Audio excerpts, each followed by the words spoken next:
어떤 사람이 갑자기 시인이 되었습니다. 나이 50 될 때까지 시라고는 한 편도 쓴 적이 없는 사람인데 시를 쓰기 시작합니다. 원래 부동산 하는 사람입니다. 그래서 집을 사고 파는 것을 직업으로 살아온 사람인데 나이 50 넘으면서 갑자기 시인이 되었습니다. 전혀 그럴 사람이 아닌데 시인이 된 그 사람을 보고 사람들이 놀립니다. 때로는 그가 바보처럼 보였어요. 가끔 멍하니 텅 빈 하늘을 아무 말 안 하고 바라보다가 비가 쏟아지는 날이면 호숫가에 앉아 심각한 얼굴로 호수를 뚫어지게 바라보는 그를 보며 사람들은 미쳤다고 합니다. 가까운 친구들이 물었어요. 너 왜 그러냐 도대체? 너 왜 그러냐? 이런 걱정스러운 질문에 그는 이렇게 답합니다. 우리 집 오리 때문이야. 아니 너희 집 오리 때문이라니. 어이가 없어 묻는 친구들에게 이렇게 말합니다. 지난 가을이었다. 하늘을 바라보는데 갑자기 기역자로 하늘을 나르는 기러기떼들을 보았다. 가을 하늘을 날아가는 기러기떼를 보며 문득 아름답다는 생각이 떠올랐다. 그러면서 나도 저 기러기들처럼 날고 싶다는 생각이 갑자기 솟구쳤다. 그런데 그때였다. 집들에서 놀고 있던 집 오리들이 갑자기 이상스러운 행동을 하는 것을 보았다. 집 오리들이 가을 하늘을 날아가는 기러기들을 바라보더니 자기들도 기역자로 대열을 정하고 서로 날개를 퍼덕거리는 것이었다. 마치 자기들도 하늘을 날아가듯이 그러는 것이었다.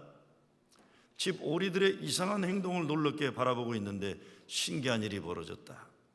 비록 퍼득거리며 날기를 시도하던 집 오리들이 얼마 못 날아가 떨어지곤 했지만 잠시지만 그들이 하늘을 날았다는 것을 볼 수 있었다.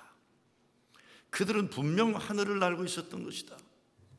계속해서 그들은 그렇게 가을 하늘을 기러기처럼 날아가고 있었다. 가을 하늘의 기러기들이 하늘을 나르며 우러대는 소리를 듣고 집 오리들도 대열을 지어 기러기들처럼 하늘을 잠시나마 날아가는 것을 보며 그 중년 남자는 갑자기 시를 쓰기 시작했다는 겁니다. 시인이 되었다. 땅에 있는 떨어진 것들만 주워 먹던 집 오리들도 잠깐이지만 부단한 노력 끝에 하늘을 나르는 존재가 될 수 있는 것을 보며 자신도 가을 하늘을 높이 나를 수 있다는 신비한 체험을 사모하게 됐다는 겁니다. 리차드 바크가 쓴 조나탄 리빙스턴 식을 비둘기에 대한 소설도 마찬가지죠. 높이 나는 새가 멀리 볼 수 있다. 땅 밑에 쓰레기 뒤져 먹으면서 썩은 생선 하나 찾으면 수십 마리가 달려들어서 서로 먹으려고 쌈박질하는 그런 경쟁을 그만두고 하늘을 높이 날고자 하는 인생의 변화가 이루어지는 겁니다. 예수님이 제자들에게 하신 말씀이 그겁니다. 하늘을 날아라. 너희들도 하늘을 날을 수 있다. 이제는 너희는 하늘에 속한 존재들이다. 내가 이렇게 하는 것처럼 너희도 하늘을 향해 두 팔을 벌리고 팔이 아프더라도 계속 하늘을 나르는 연습을 쉬지 말아라. 너희는 하나님의 자녀들이다. 오늘 본문의 사건은 예수님의 거룩한 변형의 이야기입니다. 신비한 체험을 목격하게 하는 겁니다. 오늘 본문 말씀 바로 이전에 예수님은 제자들에게 자신의 십자가 고난과 죽음을 말씀하셨어요. 제자들은 예수님 따라다니면 팔자 고칠 줄 알고 대단히 좋은 일일 줄 알았지만 예수님이 그게 아니라는 거예요. 십자가 고난 받으시고 십자가 달려 죽을 것이라고 선언하시는 거예요. 그러면서 16장 24절에 보면 누구든지 나를 따라오려거든 자기를 부인하고 자기 십자가를 지고 나를 쫓을 것이니라 말씀합니다.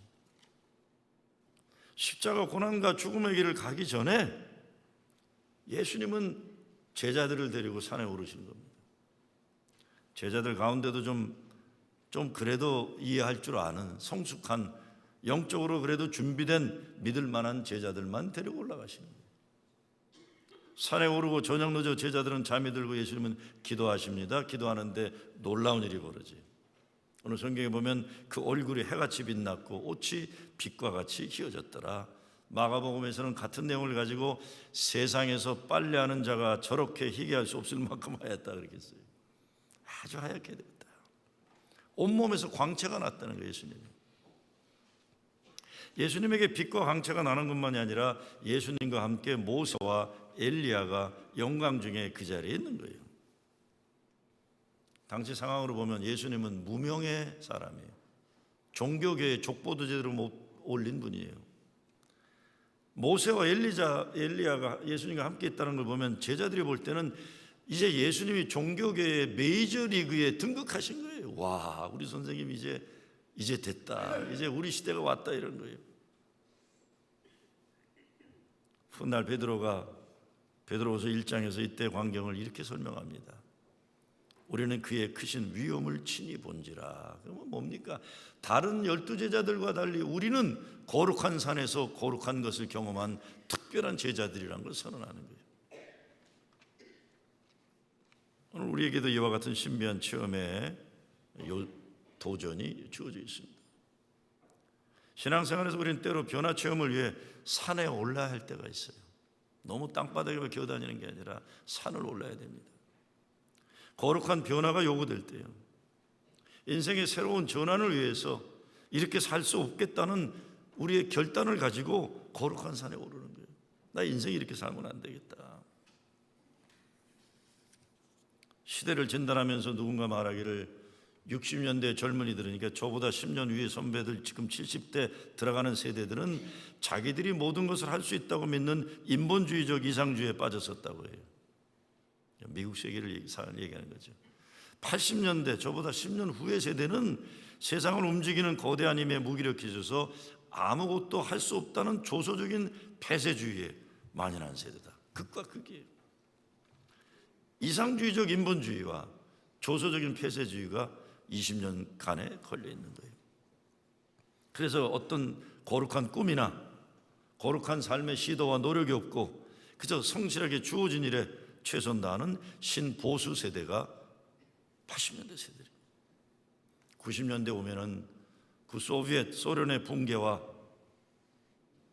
동유럽 국가에서 이 분열 때문에 젊은 세대들은 극우 나치 운동에 하는 이 극우주의자들이 등장하는 반면에 소련과 중국에서는 물질 만능에 수단 방법 가리지 않고 돈만 벌겠다는 젊은이들의 양극단이 이루어진 세상이 되는 거예요.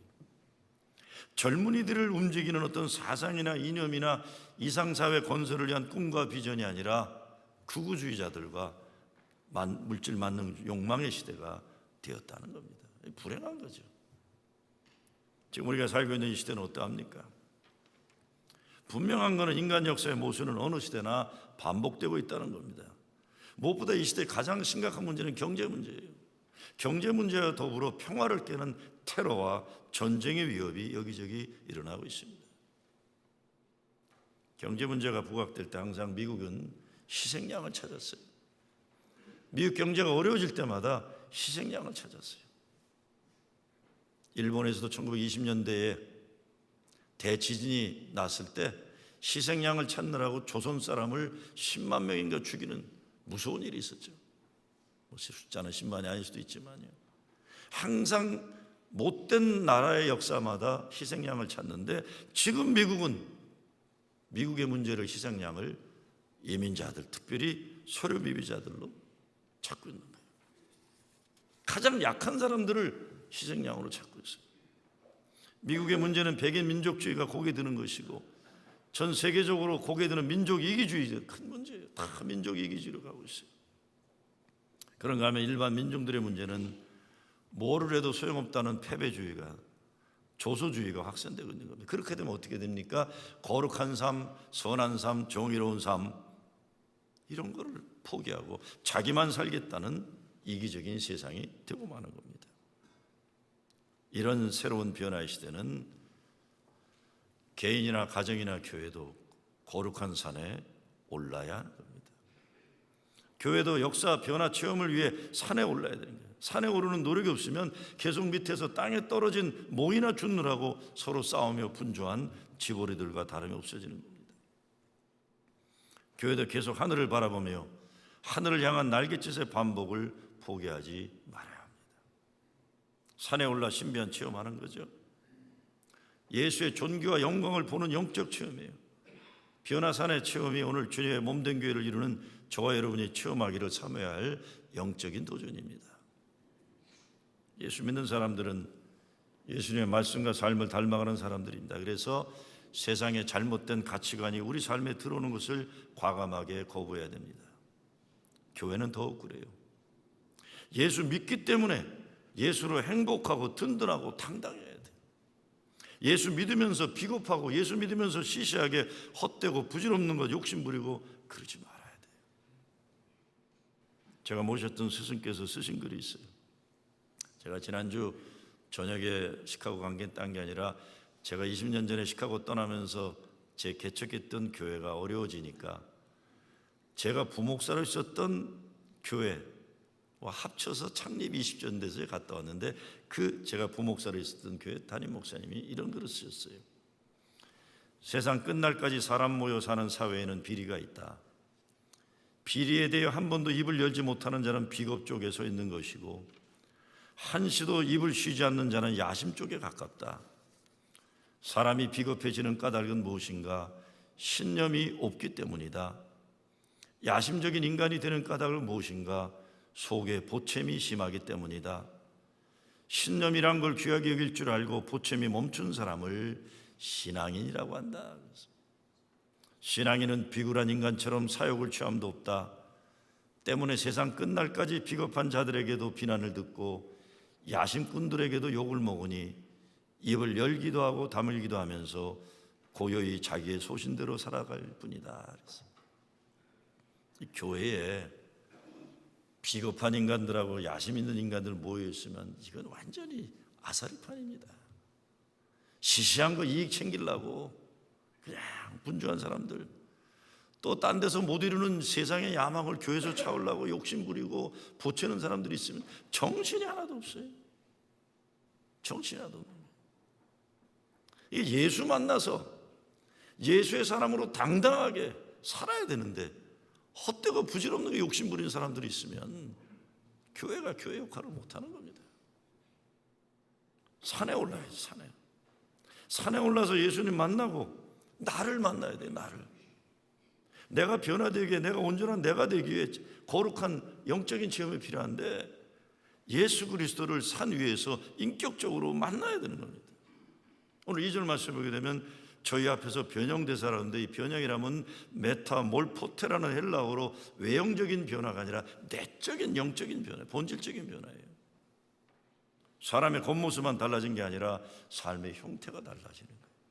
속사람이 거룩하게 되는 거예요. 본질적으로 달라지는 거예요. 십자가를 향한 길목에서 예수님은 산 위에 올라 기도하셨다. 우리들 역시 가을 결실의 계절이면서 시인 김현승이 말하는 기도의 계절을 맞아 우리 자신의 모습을 한번 성찰해 봐야 됩니다. 어떻게 거룩하게 변화될 수 있을까? 산에 올라야죠. 거룩한 산에. 욕심과 자만, 믿음 없는 불신앙, 세상에 오염되고 이그러진 나의 모습을 바로 봄으로 반성하고 회개하고 다시금 구원의 기쁨을 확인하고 하나님 기뻐하신 모습을 회복해야죠. 예수님 만나 거룩해진 나의 구원의 확신을 다시 확인하는 거죠. 근데 산에 올라 신비롭게 변화된 예수님이 모세와 엘리야와 대화하시는데 누가복음에 보면 장차 예수께서 예루살렘에서 별세하실 것을 말씀하셨어요. 그랬어요. 예수님이 모세와 엘리야가 같이 대화를 나누는데 별세하실 것을 대화 나눴다 그런 겁니다. 그런데 이 별세라는 단어가 영어로 엑소더스라고 되어 있어요. 엑소더스다. 출애굽이에요. 노예의 삶에서 예배의 자유의 삶으로 출애굽의 삶이에요. 어떤 의미에서 거룩한 산에 오르는 것은 나를 죽이는 과정입니다. 예수 안에서 죽는 거예요. 죽는 거. 그래서 하나님으로부터 새로운 생명을 부어받는 과정이 거룩한 산의 거룩한 체험이에요. 사도 바울이 내가 매일 죽노라 그러잖아요. 내가 매일 죽노라 그래야 예수로 십자가 보혈의 은혜로 매일 사는 겁니다. 죽어야 사는 거죠. 근데 산 밑 땅바닥에서 허무하게 죽어가는 게 아니라 거룩한 산에서 내가 죽고 하나님이 살려주시는 새 생명으로 사는 거예요. 이것이 예수 구원 십자가 사건입니다. 그래서 오늘 변화산상 거룩한 체험도 결국 예수님의 죽음에 관한 이야기면서 이것은 죽을 수밖에 없는 세상 백성을 죽음에서 엑소더스, 구원시키는 말씀을 나누고 있는 거예요. 모세는 시내산에 하나님의 얼굴을 봤어요. 엘리야는 호렙산에서 400 거짓 예언자들과 싸워 하나님의 불을 내린 위대한 인물이에요. 모세는 아무도 죽음을 보지 못했고 엘리야는 불병거를 타고 천국으로 그냥 직행했어요. 그런데 예수의 죽음은 모세의 죽음처럼 아무도 보지 못한 죽음도 아니고 엘리야처럼 병거 타고 하늘로 직행한 멋있는 죽음도 아니에요. 유대 백성에게 조롱당하고 비난당하고 침뱉는 그런 상황에서 피를 흘리며 마지막까지 피와 물을 다 빼놓고 저주받으며 죽어갔던 역사적인 사건이에요. 결국 산 위에서 신비한 체험의 목적은 십자가로 향한 결단입니다. 산 아래 현실로 내려가기 위한 준비 작업이에요. 높은 산에서의 신비 체험은 산 밑으로 내려가기 위한 거예요. 그러니까 영적 체험했다고 이렇게 펄펄 뛰는 사람들이 뭐 영적 체험했다고. 영적 체험의 목적은 세상을 떠나 구름 타고 다니는 이게 폼 잡는 게 아니에요. 영적인 체험이 제대로 받은 거는 산 밑으로 내려가서 사람들을 사랑하고 살리는 사명을 가지고 내려오는 겁니다. 왜? 오늘 본문이 끝나자마자 어떤 사건이 일어납니까? 예수님이 제자들과 내려가자 하니까 내려가자마자 귀신 들려 물불을 가리지 못하는 아들 때문에 가슴 타는 아버지를 만나요. 변화산상의 거룩한 체험은 산 밑으로 내려가서 아픈 자들을 고치는 사탄마귀의 역사를 물리치는 사명을 가지고 내려오는 거예요. 신비 체험은 그래서 고난의 현장, 치유의 아픔의 현장으로 내려가는 소명입니다. 소명. 12월 첫째 주 이후 초청 주일이에요. 한 사람 전도하자는 거죠. 선교도 마찬가지입니다. 한 사람 생명 구하자는 거예요. 10월 말 교우 여러분들이 특별히 남녀 여성교회가 열심히 수고해서 하루 바자이지만 큰 수익을 냈잖아요. 오늘 주보에 나온 내용처럼 대부분 허리케인 피해지게 보내져요. 그런데 여러분이 바자회 준비하느라고 고생하고 수고하고 뭐 이런 거 휴스턴에 있는 사람들, 푸에르토리코에 있는 사람들, 자마이카에 있는 사람들, 브루클린에 있는 히스패닉 교회 교인들 구경도 못했어요. 여러분이 누군지도 몰라요. 우리 교회 이름이 First United Methodist Church in Flushing이니까 밖에 사람들은 우리 교회가 미국 교회인 줄 알아요. 다요. 이 코리언이라는 이름이 없으니까 그것도 몰라요. 괜찮아요. 그래도. 그러나 여러분의 땀과 수고가 생명을 도움을 필요하는 사람들에게 나눠지는 거예요. 여러분이 사람 살리는 일에 예수의 사랑으로 구원의 역사에 참여하신 거예요. 누가 알아주지 않아도. 전 솔직히 어떤 때 내가 First UMC in Flushing의 담임 목사라고 좀 붙이고 다니시고 연애 가도 사람들은 우리 교회가 미국 교회인 줄 알지 한국 교회인지 전혀 몰라요. 이름이 미국 이름이니까요. 그래도 괜찮아요. 안 알아주면 어때요? 저는 비행기 멀리 타고 다니면서 하는 해외 선교 별로 안 좋아해요. 비행기 타는 것도 그냥 머리도 아프고 안 좋아해요. 그런데 때로 억지로라도 선교지에 갔다 오면 깨닫는 것들이 있어요. 오래전인데 태국에 선교지를 가는데 여기는 또 방콕에서 10시간 떨어진 치앙마이에서도 또 2시간 자동차로 가는 라오스 국경 지역에 있는 고아원을 제가 방문한 적이 있어요. 초등학교 아이가 사회를 보는데 그 선교사가 그러더라고요. 제 아이가 선교사가 아니라 그 교회 목사가 태국 목사가 그래요. 저 아이 부모가 에이즈로 세상 떠나갔고 고아가 됐는데 그렇게 되면 어린애들 성매매로 팔리게 되는 거예요. 이 미국이나 유럽의 못된 남자들이 가난한 나라 가가지고 남자아이들을 성매매, 여자아이들을 성매매로 해요. 나쁜 설교 시간에 이르면 나쁜 놈들이에요, 진짜. 나쁜 놈들이, 나쁜 님들이라고 말했어요. 나쁜 놈들이에요. 가난한 나라 애들한테 가서 하이티도 마찬가지 옛날에도요.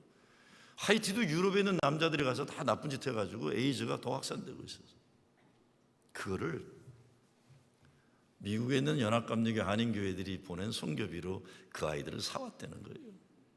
제가 진짜 감동받은 건 예쁜 대학생 아이들이 와서 간증하더라고요. 자기가 고등학생 때 집이 살기 어려우니까 아버지가 300불의 자기를 국제적 성매매 단체에 판 거예요. 성매매 단체가 성매매 집단에 판 거예요. 그런데 선교사가 300불 주고 자기를 사왔다는 거예요. 근데 300불이 아마 프로심 제일교회에서 보낸 건지 모르겠어요. 그때는 오래전이니까. 여러분이 보낸 300불, 어느 교회인지 몰라요. 한인연합감에서 보냈다니까. 그 300불이 여자아이 하나를 살리고 대학생이 됐던 거예요. 그래서 고맙다고 간증을 하는 거예요.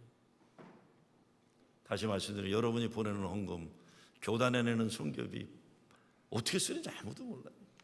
그런데 선교의 현장에 가보면 그 돈이 그렇게 쓰여진 것을 사람을 살리고 사람이 사람 때문에 당당하게 살아갈 수 있는 길을 열어주는 도구가 되는 거예요. 어떤 분들 보면 평생 자기 가진 돈 계산하다 인생 끝내는 분들이 있어요. 돈 가진 사람들이 제일 조심해야 하는 게 이 돈 때문에 망하는 겁니다. 이 돈은요, 천국 가는 길에 쓰라고 준 노잣돈이에요. 근데 돈 계산이나 하고 있고 돈 자랑이나 하고 세월 보내는 사람들 진짜 불행한 인간들이에요.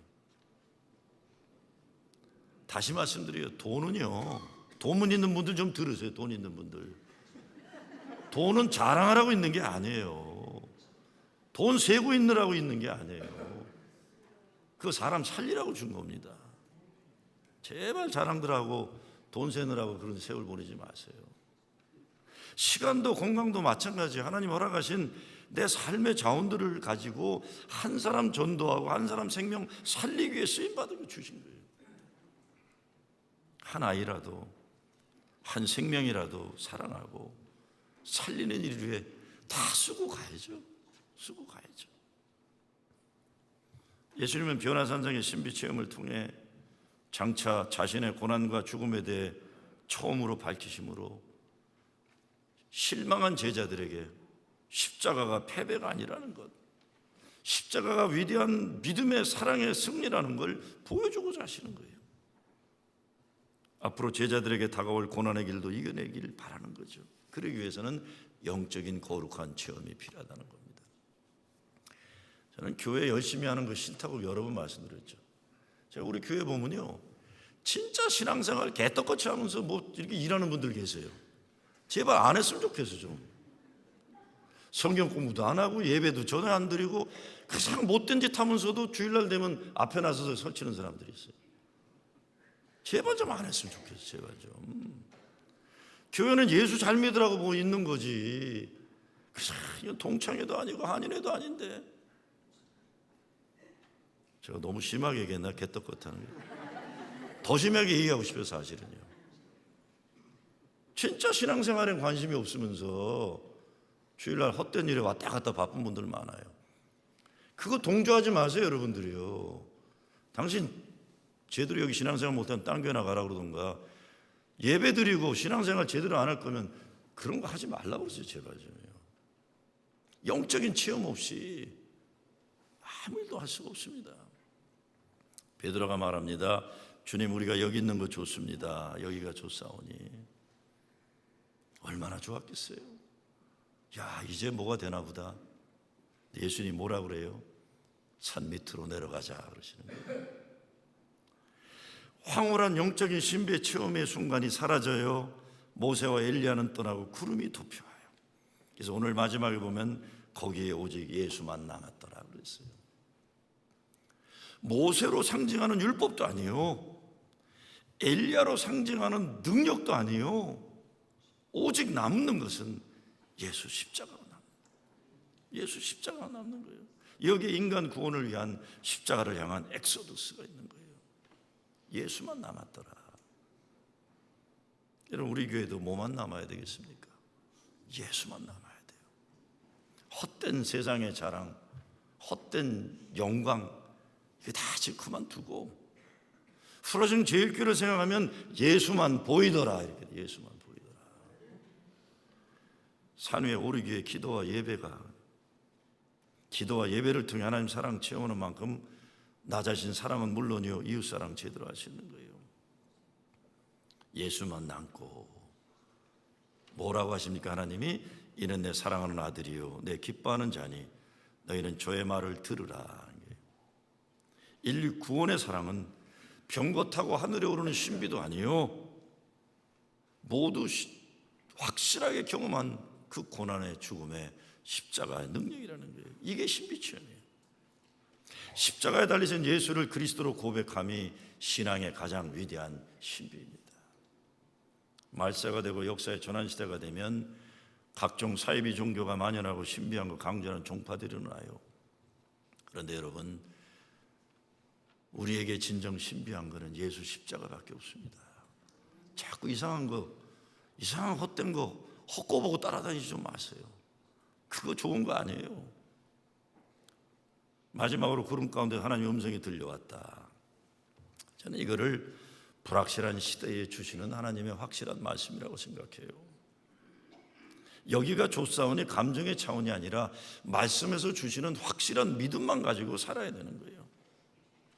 불확실의 시대에는 미래에 대해 두려움에 빠지게 되는 게 많아요.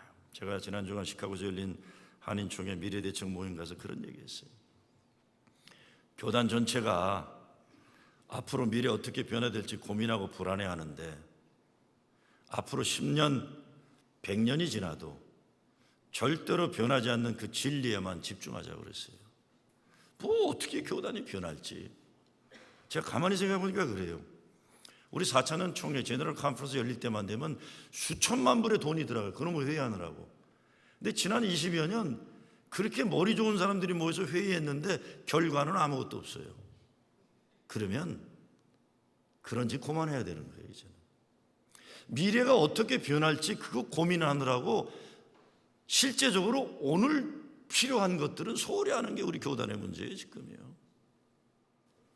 미래가 어떻게 될까 고민하지 말고 10년이 지나 20년 지나 30년 지나도 변함이 없을 것, 그것만 붙잡아야 된다고 저는 생각해요. 그게 뭡니까?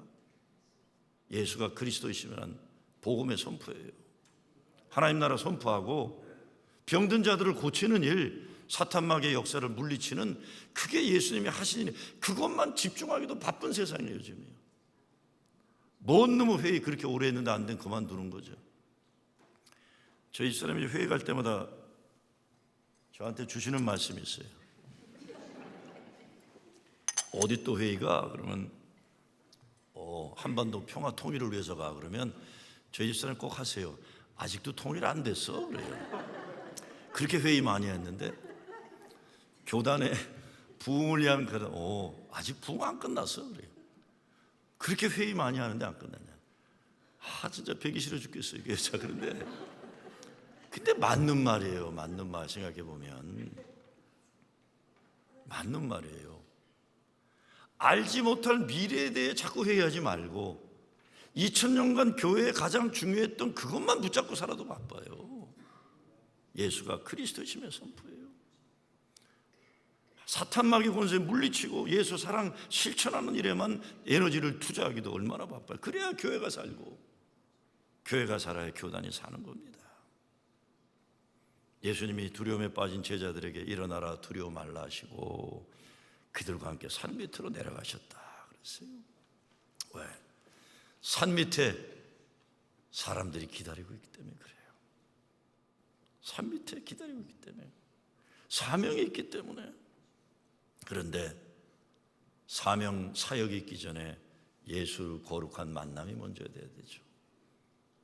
예수 믿는 것, 예수 아는 게 아니라 예수를 인격적으로 만나는 거죠. 어느 주일날 아주 유명한 신학자가 평상시와 다름없는 그 교회 목사 평범한 설교를 듣는데 숨죽여 흐느껴 우는 걸 발견합니다. 그래서 목사가 찾아가서 교수님 오늘 무슨 일이 있으세요? 그랬더니 이렇게 얘기해요. 목사님, 나는 이제껏 속죄의 교리를 알고 가르치긴 하였으나 속죄하시는 주님을 만나지는 못한 채 살아왔습니다. 전에는 십자가에 대해 단지 알았으나 이제는 그 십자가가 나를 위해 죽으신 예수님 십자가라는 것, 이제는 제 마음속에 확신으로 다가옵니다. 그래서 우리 감리교 목사들 보면 맨날 웨슬레의 올더스게이트 영적 체험을 얘기하면서 가슴이 이상하게 뜨거워졌다는 말 많이 하는데, 가슴이 이상하게 뜨거워지는 건 술 마셔도 뜨거워질 때가 있어요. 그게 중요한 게 아니에요. 가슴이 이상하게 뜨거워지면서 일어난 사건이 뭡니까? 나 같은 죄인 중에 죄인의 죄마저도 예수 십자가 보혈로 구원받게 하셨다. 이 고백이에요. 웨슬레의. 내 죄를 위해서도 그분이 십자가 달려 죽으셨다. 이게 중요한 거지. 왜 너무 가슴 뜨거워진 걸 자꾸 얘기를 해요. 그게 무슨 성령의 체험이라고. 어떤 분들은 제가 옛날에 목회할 때 성만찬 할 때 포도주를 진짜 포도주 썼더니 한 잔 마시고 가버리셔갖고 가슴 뜨거워진 분들도 있었어요. 쓸데없는 소리들 하지 마세요.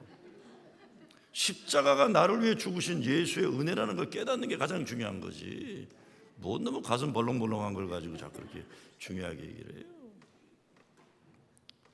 우리가 믿음으로 산다고 할 때 가장 중요한 건 십자가에서 돌아가신 주님 믿는 믿음이에요. 예수 십자가 보혈의 공로로 내 죄가 용서받았다는 그 믿음이에요. 아직 죄인이었는데 하나님 사랑의 완성으로 십자가를 주신 그 믿음이에요. 이거 아니고서 딴 거 관심 갖지 마셔야 돼요. 쓸데없는 관심 가지니까 교회들이 다 엉망인 거예요. 진정 참된 하나님 사랑을 깊이 체험한 신앙인들 중심에는 십자가 사건을 인격적으로 체험한 사람들이에요. 십자가 예수를 만나야죠. 저분이 나를 위해 죽으셨구나. 오늘 본문의 변화산장 체험은 영적 각성의 사건이에요. 신비로운 체험. 주님 여기가 좋사오니인데 주님은 아니다 내려가자. 산 밑으로 내려가서 병자들 치유하고 복음을 전파하고 사랑하고 용서하고 하나님 나라를 선포하자. 십자가를 향한 신비 체험을 말씀하고 있습니다. 그래서 신비한 영적 체험으로 삼층천을 경험한 사도 바울이 한 번 얘기하고 더 이상 얘기하지 않잖아요. 영적 체험 얘기 자꾸 안 해요. 바울은 딱 한마디예요. 왜? 바울은 신비한 영적 체험의 목적을 알았기 때문이에요. 뭐라고 합니까? 바울은 내게는 우리 주 예수 그리스도의 십자가 외에 결코 자랑할 것이 없으니 그리스도로 말미암아 세상이 나를 대하여 십자가에 못 박히고 내가 또한 세상에 대하여 그러하니라. 이후로는 누구든지 나를 괴롭게 말라. 내가 내 몸에 예수의 흔적을 가졌노라. 내가 예수의 흔적. 얼마나 자랑할 것이 많은 위대한 신앙입니까? 그런데 그는 우리 주 예수 그리스도 십자가 외에 결코 자랑할 것이 없으니라고 간증하는 겁니다. 거룩한 산에 올라야죠. 큰 욕심 부리지 말고 내일부터라도 새벽 기도를 시작해 보는 것 좋은 시작입니다. 교회 나오는 게 어려우면 집에서 조용한 골방을 찾고 또 우리 실시간 생방송으로 나가잖아요. 새벽 기도도요. 여러분만의 거룩한 산이 있는데 거기 들어가시고 시작하는 거예요. 새벽 기도도 매일 은혜 충만하기 어렵습니다. 그러나 계속 훈련하다 보면 참으로 예수 사랑 체험이라는 것 이것이구나, 예수 능력이 이것이구나, 은혜가 충만한 날이 옵니다. 분명히 와요. 결국 영적 체험도 갈망하고 노력하는 가운데 하나님이 역사해 주시는 거예요. 변화없는 무미건조한 신앙, 변화산상 체험 통해 새롭게 되는 결단해야죠. 교회도 마찬가지입니다. 그냥 이대로는 안 되겠다는 위기의식이 있어야 돼요. 내가 이렇게 엉망으로 신앙생활하는데도 누가 나 알아주기 바라고 이런 거 이제 그만들 하셔야 돼요. 내가 죽어서 주님 앞에 설 때 주님, 내가 십자가 은혜로 살 수 있었습니다. 내 능력 아무것도 아니었지만 보혈의 능력 가지고 사람 사랑할 수 있었고 이런 영혼 구원할 수 있었고 주님 감사합니다. 나중에 천국 가서 주님 만나면 어쩌시려고 그러세요? 어쩌려고 그렇게들 엉망으로 신앙생활하면서도 그냥 아무 위기의식 없이 살 수 있습니까? 거룩한 산에 올라 하늘이 주신 능력 받고 산 밑으로 내려와 이런 영혼들을 구원하고 아픈 사람들을 고치고 예수가 그리스도의 심을 온 천하에 증거하는 여러분 되시길 주의 이름으로 축원합니다.